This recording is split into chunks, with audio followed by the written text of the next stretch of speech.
నాది దొంగ ముఖమా?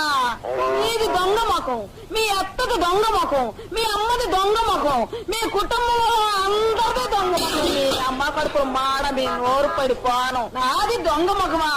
ఈ కుటుంబంలో ఒక్కొక్కరి సంగతి చెప్తా నేను. స్వరాజ్యం కోసం జైలుకెళ్ళారని చెప్పు తిరుగుతున్నాను మీ మామ. స్వరాజ్యమాడి పాడ ఇత్తడి చెమ్ము కాగేస్తేను పట్టుకెళ్ళి బొక్కలో దోశ. ఎందుకు నేను మా పొద్దున ఆడమే నేను కోరతా పెడతానా పాడి కడతానా? ఆయన కోడంట మన దొడ్డకొచ్చి గుడ్డెట్టిందంట. అది మనం అట్టేసుకు తింటామంట. ఈల కోడి నాశనంగాను ఏనాడన్నా కోడి మేకెట్టి సస్తేనా ఆ కోడి వచ్చి మన గొడ్డపాకులో మేసద్ది. పీకలమయ్యా మేసి అది కదలలేక అక్కడ గుడ్డెడితే మన తప్ప. ఈసారి ఆ కోడి